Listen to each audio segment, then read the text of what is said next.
Di ba? Bakit walang nagsasalita dyan sa mga kaalyado ng Administrasyong Marcos na tumatakbong senador patungkol kay Pangulong Duterte? Yan ang issue ngayon ng bansa.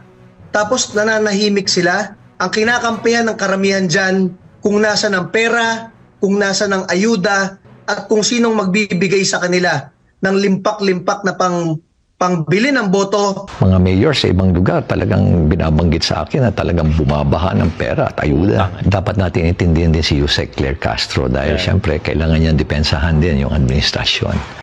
Shandy Picarat Trifalgar. Remember niyo, ma'am, yung free na cellphone, pinamigay sa 4-piece. Yun yung mga trolls, ma'am. Uy. Oh.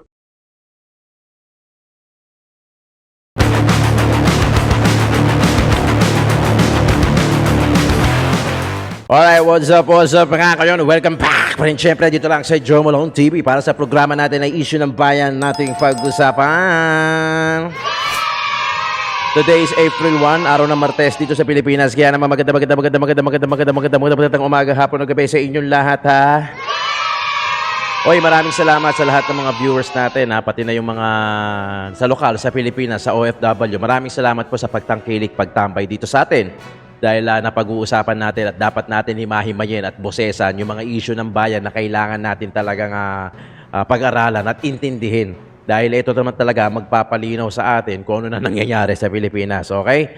Ngayon nga pala yung yung oral arguments, no? Doon kay Kimbo, no? That's April 1, 2, 3 yata kung di ako nagkakamali. Well, hintayin natin yung update dyan ni Attorney Vic Rodriguez, tapos bigyan na rin natin ng komento, no? Tapos, pero bago yan, syempre, i-shoutout muna natin lahat ng mga members natin dito. Franklin Forog, welcome back.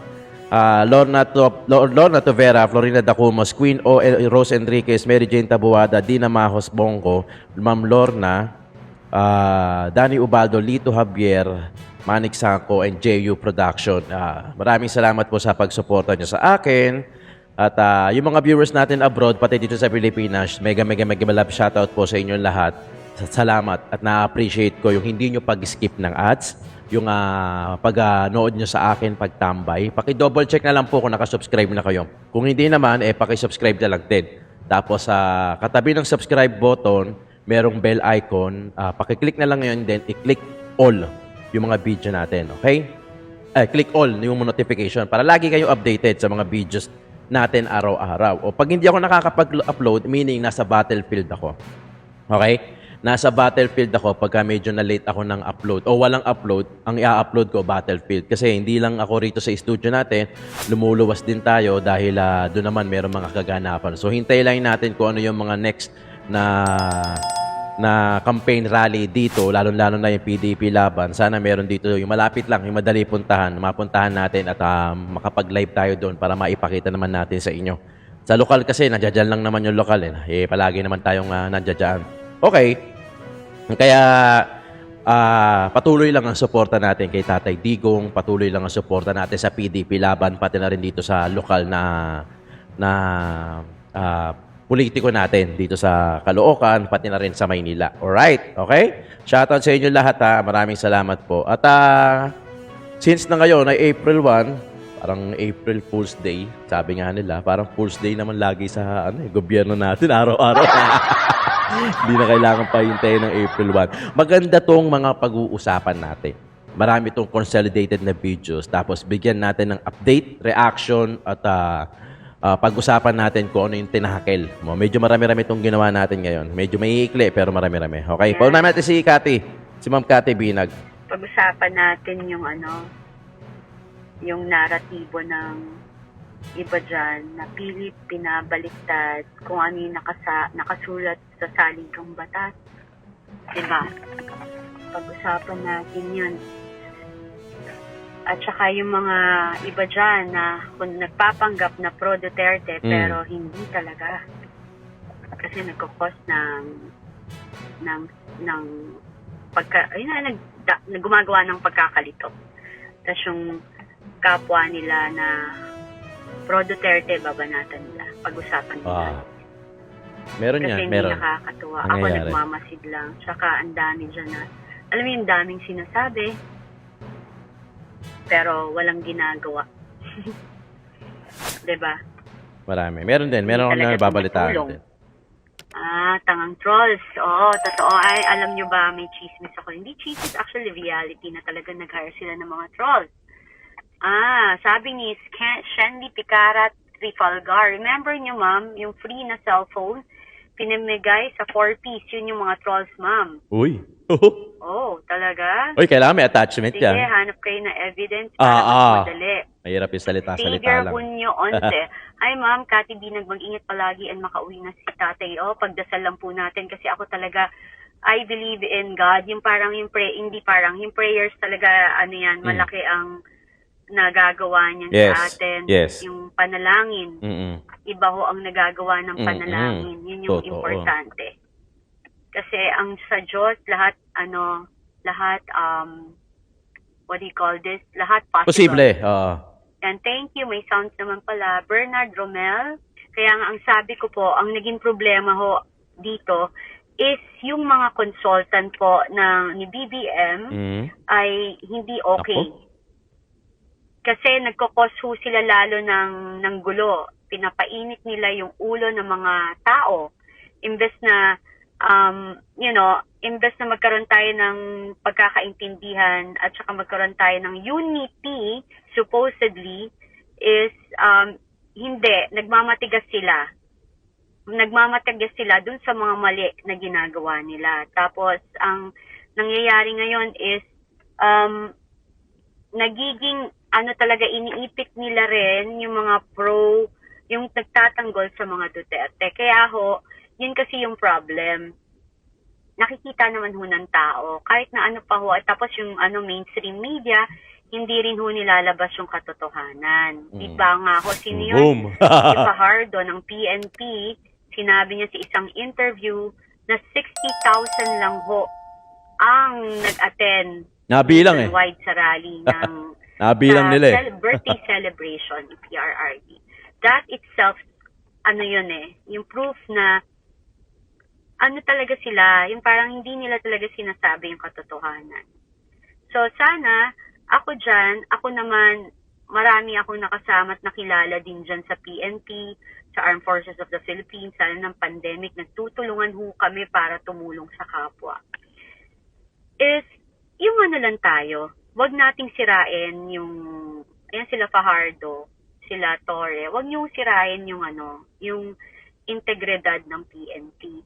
Sana ho, doon ho tayo sa tama. Wag niyong mali-maliin yung mga totoong pangyayari sa paligid natin. And dun sa iba dyan, lalo sa iba nating politician, election is coming, 45 days to go, is magsalita na ho kayo.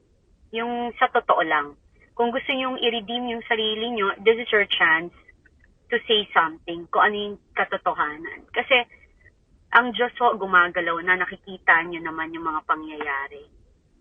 So, dapat ho, maging matalino ho kayo na, at kung, alam mo, ang politiko kasi kung talagang mabuti ang inyong hangarin, hindi ho kayo papayag na maging puppet or sumakay lang sa agos ng tubig, ika nga, na kasi sasakyan nyo lang kung ano yung feeling nyo magbe-benefit kayo. Maliho yun. Hindi ho magandang ganun ang ating pananaw bilang politiko. Dapat ho ang politician may paninindigan, may integridad, at may prinsipyo. But of course, number one is dapat may takot ho sa Diyos. Yan. Kasi ang lagi ko sinasabi dito yan. Mais ang family. Kasi kapag may takot ka talaga, yung totoo yung totoong sincere, yung sa heart mo, nakikita mo yung mali sa tama. Agad-agad. Hindi lang yun, Miss Cathy. Additional lang, dagdag ko lang. Di ba lagi si Yorbe, God first, God first. Ganito yan. Ganito kasimple. Wag na natin gawing komplikado para mas maintindihan ng bawat tao. Ang isang politiko, pag may takot sa Diyos, takot din yan sa kapwa-tao niya. Okay, ganun lang. Pag ang politiko walang takot sa Diyos, malamang hindi rin takot yan sa inyo. Sa inyo na tao lamang. Ganun lang kasimple. Makikita mo. Kahit na ano pang reliyon meron ka, kapag nagbubulag-bulagan ka sa totoong pangyayari, ibig sabihin yung relasyon mo sa Panginoon is hindi ganun kalalim. Hindi, Kasi strong. kung kinukonsinti mo yung tama, ay yung mali sa tama. Ayan Yung na. mali, I mean, kung kinukonsinti mo Nalito. yung mali, ay hindi ho maayos yun. Malaking bagay ho sa akin yun. Yung sa integrity ng isang tao. Yun. Bantayan nyo, tingnan nyo yung nangyari. Hanggang ngayon nananahimik sila dun sa BICAM, yung mga tatakbo dyan sa Congress. So, bantayan nyo ho. Tapos, yung mga walang inatupag kundi mag-hearing ng, imbis na gumawa ng batas, nag-hearing ho ng mali. Kasi ako, talagang kahit naman saan ho tayo tumingin, balik-balik na rin nyo.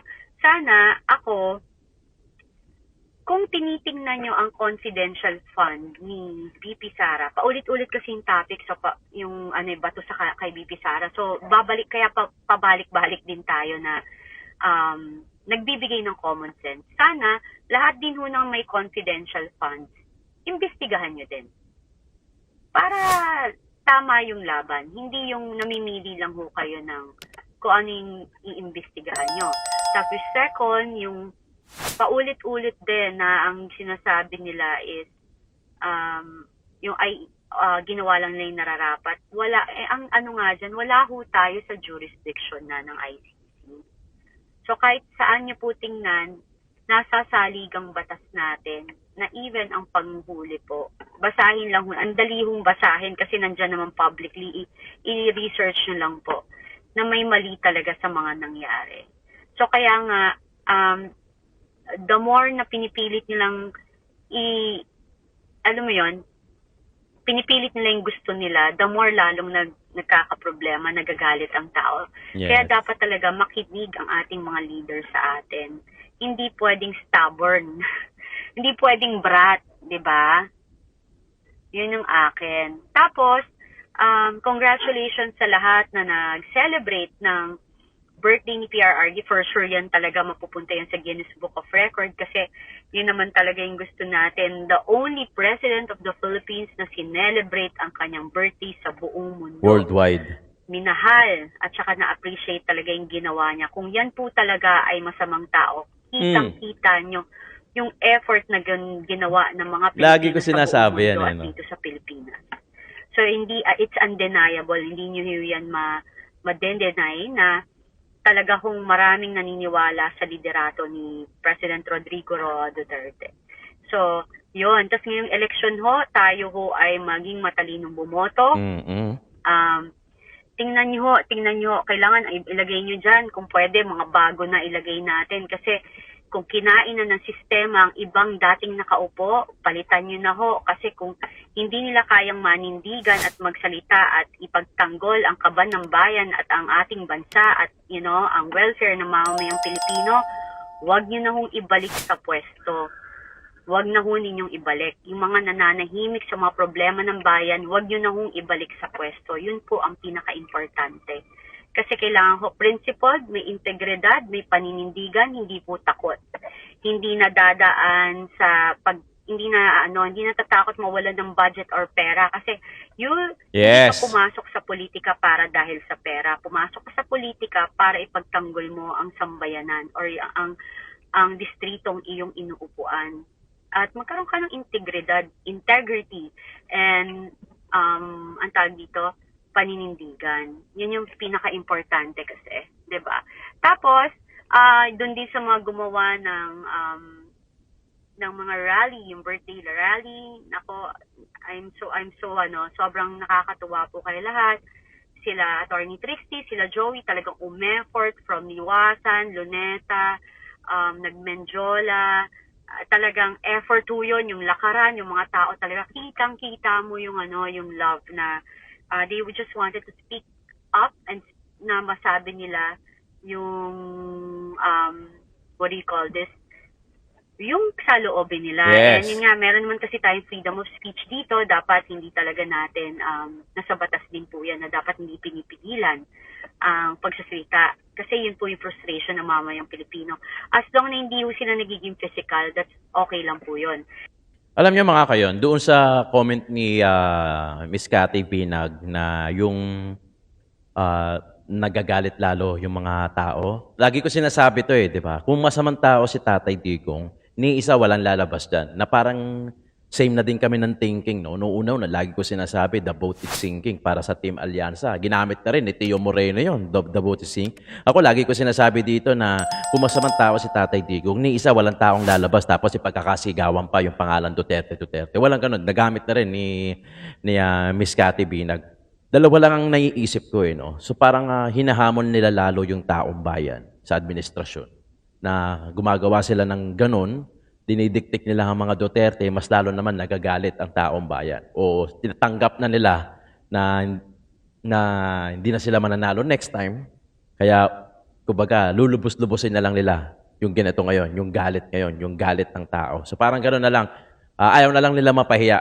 Kumbaga, yung kanin na sinubo na mainit, marami na nakatingin, ayaw na nilang iluwa. Kaya kahit na gaganon-ganon sila, pilit na lang nilang lulunukin, di ba? Wag lang silang mapaya. So parang ganun yung nakikita ko, di ba? Parang ganun na nangyayari ngayon sa administrasyon natin. Kasi di ba talagang wala na Damage has been done. Ando na si Tatay Digong. Kahit ano pang pag-uusap nila dyan, pagkukwentuhan nila dyan, nandoon na si Tatay Digong. Nasa labas na yung tao. Hindi na natin maibabalik yun. Sabi nga ni Senator Bato de la Rosa, malalim na masyado yung sugat. So we don't know kung maghihilom pa man o naghilom o maghihilom pala o kailan o hindi na maghihilom. 'Di ba? Nandoon na si Tatay Digong. Sabi nga ni Duterte, ni Senator Bato de la Rosa, malalim na yung sugat. Ang sabi naman ni Senator Bongo, wala na tayong magagawa. Andun na. Unless pabalikin nila, gumawa sila ng paraan kung sino man yung gagawa at tutulong na pabalikin si Tatay Digong. Nakpo. Baka sigurado mamahalin din yan ng taong bayan, di ba? Dahil sobrang nakakamiss na rin si Tatay Digong. Lalo-lalo na yung mga kamag-anak at mga direktang kapitbahay ni Tatay Digong. Okay? Panoorin naman natin to si Ronald Cardema, ay isang chairman ng Duterte Youth Party List. Kasi nakita natin na hindi lang libo-libo, milyon-milyon po yung nakikita nating supporters. Sa tingin mo, naniniwala ka ba magkakaroon ng revenge votes pagdating po sa halalan o senatorial elections po? Yes po, ako naniniwala dyan. Kaya nga ang panawagan ng Duterte Youth Party List sa ating mga kababayan, sa napakaraming mga Pilipino, huwag nyo iboto yung mga nagtraidor kay Vice President Sara Duterte sa Kongreso na inimpeach siya. Dahil alam natin, mayorya ng mga Pilipino, mayorya ng mga syudad at distrito, ibinigay ang boto kay Sara Duterte, kaya siya ang pinakabinoto na Pilipino sa buong kasaysayan ng bansang ito. Tapos, sasabihin lang ng mga kinatawan ninyo, representing you, they impeach Sara Duterte. They are definitely not representing you. Pangalawa, dyan sa mga senador, alam nyo, masabi ko mula sa inyong Duterte Youth Party List, kapag ang isang politiko, isang party list, isang senador, walang paninindigan sa mga issues ng bansa, walang paninindigan yan para sa inyo. Di ba? Bakit walang nagsasalita dyan sa mga kaalyado ng Administrasyong Marcos na tumatakbong senador patungkol kay Pangulong Duterte? Yan ang issue ngayon ng bansa, tapos nananahimik sila. Ano na lang aasahan ninyo? Kapag kayo ay nagahasa, nasaksak at napatay, Yes. magsasalita sila para sa inyo? Hindi sila magsasalita para sa inyo. Yung iba dyan nagpapakilala ng mga party list para sa OFWs. Kitang-kita nyo na ang dami ng OFWs na galit. Wala pa rin silang sinasabi patungkol kay Pangulong Duterte. Yung ibang party list dyan patungkol sa paglaban sa mga kriminalidad at terorista. Hanggang ngayon hindi pa rin nagsasalita patungkol sa teroristang NPA. Yung ibang party list dyan nagsasalita patungkol sa mga inaapi. O inaapi na ang mga Pilipino ngayon dahil inaapi ang ama ng sambayan ng Pilipino, Rodrigo Duterte, hindi pa rin nagsasalita. Kaya masabi ko sa inyo, sa napakaraming tumatakbong party list at tumatakbong senador, kung sila ay hindi nagsasalita ngayon patungkol kay Pangulong Duterte, wala silang paninindigan bilang politiko, masabi ko sa inyo, wag nyo silang iboboto at susuportahan dahil kung wala silang paninindigan para sa napakalaking issue ngayon ng bansa, mas wala silang paninindigan pag may nangyaring masama sa inyo. Dahil hindi sila magsasalita para sa inyo kapag kung anumang mangyari sa inyo, hindi nila kayo kakampihan. Ang kinakampihan ng karamihan dyan, kung nasa ng pera, kung nasa ng ayuda, at kung sinong magbibigay sa kanila ng limpak-limpak na pangbili ng boto or pang-organisa Yes. ng kanilang mga kampanya. Wala silang pakialam ngayon sa inyong sentimiento. Kaya wag nyo silang iboto dahil wala silang paninindigan bilang isang politiko. Yes. Ang galing, no? Tama. Salamat, Sir Ronald, pinaalala mo, no? Naalala ko na, no? Wala kang nagsalita, no? Iilan lang, no? Iilan lang yung nagsalita. Yung iba naman nagsalita very fair, generic. Ika nga, generic. Sinabi lang nila na hindi tama yung pag-aaresto. Kaya Tatay Digong. So, ganun lang. Walang masyadong any reaction. Simple na statement lang. Oo nga, no? Walang nangialam, walang nagsalita na sa mga senator. Iilan lang actually. Iilan lang yung mga nagsalita. Halos wala na nga marinig. Hanggang ngayon, wala ka nang marinig. So, parang wala na silang pakialam kay Tatay Digong. Sad to say. Unfortunately, sad to say, wala na silang pakialam kay Tatay Digong. Ganun lang. Ganun lang kasimple. Di ba? Ano sabi ni Sir Ronald? May pakialam lang sila pagka may mga pera, pagka perang ang involved, ayuda, yung mga ganun-ganun. Di ba? Eh, kayo nang bahala. Alam niyo yan. Alam na mga viewers ko yan. Hindi na kailangan pang direkta manggaling sa akin. Alam niyo naman yan eh. Alam niyo naman kung sino-sino yung mga yan na talagang hindi nangailam, mas piniling tumahimik, isip yung pero pagka-away mag-asawa, away mag-jowa, alam pagkakakitaan, pinapakialaman. Pero pagka yung mga national issue, tulad nung kay Tatay Digong, yung sagaa, medyo tikom ang kanilang mga bibig. Bakit? Hindi ko alam. Okay? Ito pa. Meron pa tayo rito. Di alam ng mga viewers ko yan. Matatalino itong mga viewers ko. Parang ako din to. Tayo observer. Observer tayo. Ang dami nyo pinapanood. I'm sure, di lang naman kayo nanonood sa akin. Nanonood din kayo sa ibang political vlogger, sa ibang mga dekalidad na mga vlogger, content creator. Nagagather nyo yung information. Di ba, the more the merrier. Mas marami kang data, mas marami kang value, mas napipilter out mo, mas naiintindihan mo, na mas nabubuo mo yung malaking picture. Di ba? Kasi ang problema kasi sa iba, isa lang ang pinapanooran, dalawa lang ang pinapanooran. Paano naman yung views ng iba? Baka mamaya may mga points. May mga point din yun, di ba? So, tayo, marami tayong napapanooran, kaya mas nakikita natin yung malaking picture. Di ba? I'm sure ganun din kayo. Alam nyo na yan, di ba? Malalaki na tayo. Hindi na tayo maloloko ni inuman, di ba? Although, mas marami pa yung mga walang pakialam talaga sa politics, yung mga ayaw ma-involve. Pero tayo, marami naman tayo. Yung nga lang, mas marami pa rin yung mga ayaw mag-involve. Kaya ako, ina-encourage ko lahat. Bakit ayaw nyo ma-involve? Ayaw nyo may stress? Di maghanap ka ng mga ways para hindi ma-stress. Pero kailangan mo pa rin mangialam. Kailangan mo pa rin bumoses kasi parte tayo ng gobyerno na to. Diba? Whether we like it or not. Diba? Parte na tayo ng Walang Pilipinas. paligoy-ligoy Diba? at diretsahang hinamon ni Atty. Ferdinand Topacio ang sino mang pumapabor sa iligal na pang-aresto kay dating Pangulong Yan na. Duterte. Dumadami Ayon na. kay Topacio, hindi lamang karapatan ng dating Pangulo ang nayurakan ng kasalukuyang gobyerno, kundi pati ang mismong konstitusyon ng Pilipinas. Ito po ay maliwanag na ito ay illegal, wala pong basihan, labag sa konstitusyon. At ito ay plain and simple kidnapping. At alam niyo po, kung sino nagsasabing hindi, hinahamon ko ng debate kahit Yari kailan, kayo. kahit saan.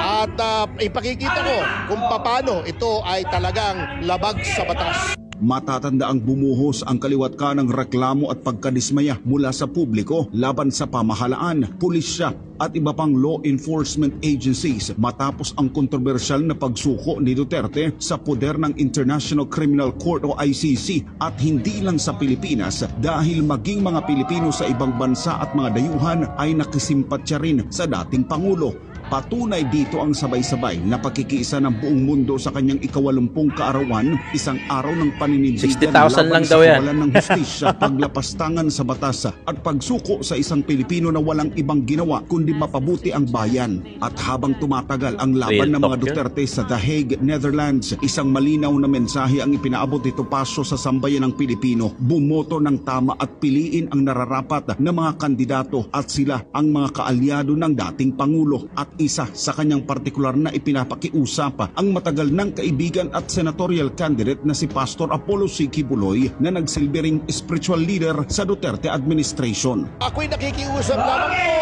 na lahat po ng mga kandidato na alam ni po ninyo na kaalyado ni Tatay Digong at alam po ninyo na sila po ay sincero na ipagpapatuloy ang ipinaglalaban ni Tatay Digong. Yun po ang suportahan natin sa darating na eleksyon at kasama na po dyan siyempre ang ating mahal na pastor.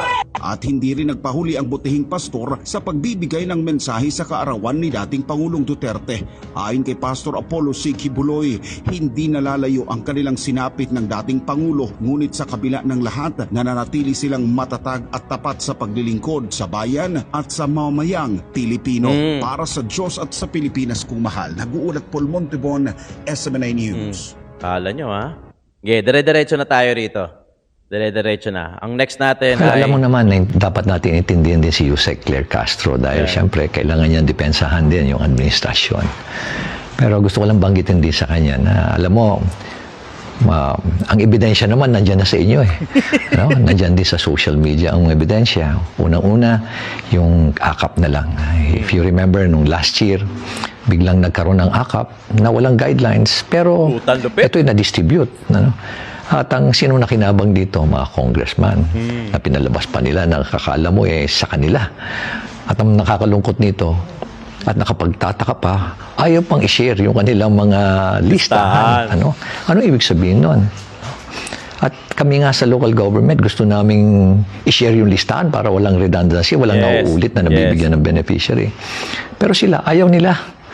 At talagang puspusan nun, lalo-lalo na nung December, grabe yun, ang bigayan nun, na pati yung ibang mga mayor sa ibang lugar talagang binabanggit sa akin na talagang bumabaha ng pera at ayuda. Bumabaha ng pera? Dahil doon sa controversy Sana all. Alam mo si Secretary Rex, napaka-decente niyan. At ang ginawa niya, ayaw na niya. Sabi niya, there will be no AKAP for 2025 budget for DSWD. But pati siya mismo, he was surprised na after the BICAM, nagkaroon ng AKAP. Hindi naman yan ni-request yan sa NEP. It's the President's budget. Grabe. Kaya nagtataka lahat, biglang nagkaroon ng AKAP. Para kanino yung AKAP? Ngayon, tingnan mo, kung sinong gumagawa ngayon ng mga text messages na, na-approvean na yung guidelines ng AKAP, ipapadala na namin dyan. Doon sa loob ng Congress. Makikita mo pa doon good day Kong, nakalagay pa doon So, ibig sabihin sila na naman. Unang-unang trabaho nyo, gumawa ng batas. Hindi ho mamigay ng ayuda. Hindi ho yung lagi na lang puro pagkakapirahan nandiyan kayo lagi. Nakasawsaw kayo yan basta pagkakapirahan. Okay, yung AKAP, nilagyan nila ng ilang 26 billion pesos. Hindi naman hinihingi. Binawasan nila yung agriculture, binawasan nila yung PhilHealth. Wala silang nilagay sa PhilHealth, by the way. Pati yung defense, binawasan nila. Pati yung pension, binawasan nila. Pati DSWD, tinanggalan nila ng 4-piece, mga 50 billion sa 4-piece nila. Tapos nakapagtataka na bigla nilang itinaas yung budget ng DPWH by as much as 289 billion. Ano ibig sabihin nun? Nilagyan nila ng AKAP, pero dinagdagan din nila yung kanilang DPWH budget. Ano ibig sabihin nun? Simple lang ho yan. Ibig sabihin, pagkakapirahan na naman yan. Yung mga project na yan, sa pool. Alam niyo, yung mga project na yan, nakasawsaw na naman sila dyan. Basta DPWH, 25%, 35%, 40% ang kinukuha ho nila dyan. Another is, malaki yun. ang nakakalungkot ho, sila pa ho yung contractor, kalimitan. Sila pa yung mga supplier. Kaya yung mga 40%, 35%, hindi pa ho yan. Meron pa hong dagdag yan kasi sa profit nila as contractor. Aabot pa huli yan na additional siguro 15 to 20%. As supplier, sabihin natin another 15%. Kanila na lang ho lahat.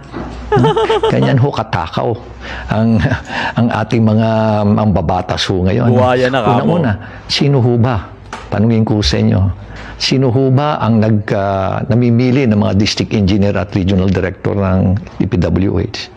Diyan ho, malalaman nyo. Yan po yung mga ebidensya. No, di ba? Yan. Pag-usapan natin yung Okay, tapos na pala yun. Alright. Di ba?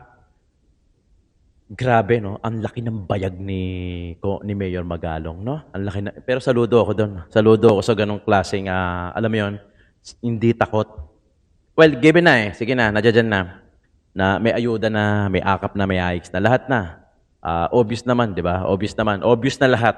Kung harap-harapan ka ng ginago, alam mo na, aware ka na na ginago ka, niloko ka na. Nandiyan na lahat. Nandiyan na eh. Tapos na, nangyari na. Diba? Nangyari na, alam nyo naman yan. Hindi lang naman yan ito yung sinabing, hindi lang naman ito yung unang pagkakataon na nagsalita si Mayor Magalong. Lahat, nandiyan na, lahat ng ebidensya, online na, lahat ng mga expose, mga videos, mga picture, andyan na. Diba? Ngayon, ang tanong ko na lang, paano natin mapapahinto ito? Babalik at babalik tayo sa May 12. May 12 lang yung kapangyarihan natin para ihinto na yung ganitong klaseng sigalot at makatikim naman tayo ng konting ginawa. Totoo. Tapusin na natin to sa May 12. Alam nyo na yan, mga kayon. Hindi na kailangan, alam nyo na kung sino iboboto nyo. Sana, alam nyo na. Kung hindi pa kayo na sigurado na meron pa kayong oras para pag-aralan, gawin nyo sarili nyo mga assignment na pag-aralan itong mga kandidato na to natatakbo, mga re-electionist. Tapos bago nyo iboto sa May 12. Simulan na natin to. Diba? Obvious na eh. Harap-harapan na tayo. Kung gusto nyo, ganito pa rin tayo sa susunod. Wala nang matitira, wala nang mangyayari. Baka pati anak natin, mga apo natin, mahirapan na rin. Trabaho ng trabaho, same lang ang sinasahod, walang inaasahang iba, di ba? Ganun lang. Paulit-ulit na lang tayo, mataas ang bilihin, mataas ang kuryente, mataas ang gasolina. Yun na lang. Iikot at iikot na lang tayo bilang tao. Ikaw naman, bilang tao, magtatrabaho ka na magtatrabaho dahil kailangan mo i-sustain yung mga pangangailangan mo, pangangailangan ng pamilya mo. Hanggang doon na lang. Trabaho ka lang ng trabaho, walang asenso, hindi ka uunlad hanggang sa mamatay na lang tayo. Kasi unang-una, yung mismong gobyerno natin, pinapahirapan yung buhay natin at hindi pinapadali. Okay? So, ganun lang yun, May 12. Nga pala, birth month ko today. At I'm glad na yung book na gustong-gusto ko, yung inire-request ko sa inyo, na-order ko na sa Amazon. Wala kasi rito sa PowerBook sa National. Yung The Logic of Political Governance, Political Poverty, na-order ko na. At yun ang, sakto nga, ang dating April 11 eh. Sakto pa. So yun yung favorite. Mahilig kasi ako magbasa. Mahilig ako magbasa ever since nung college ako. Basa hanggang sa nakatuntong ako sa Lasal. Basa ako ng basa. Yan lang ang yan ang advantage ko. Mahilig ako magbasa, sa totoo lang. Kaya nakasalamin na ako eh. Iba yung salamin ko dito, iba yung salamin ko iba yung reading class ko, iba yung salamin ko sa kotse pag nagmamaneho ako. So magkakaiba sila. Ito, nandito lang yan. Yung nasa kotse ko, sa kotse lang yun. Yung nasa bag ko, yun yung pang araw-araw ko. Maraming salamat sa pagtutok. Joe Malone TV po. Thank you so much at God bless po sa inyo.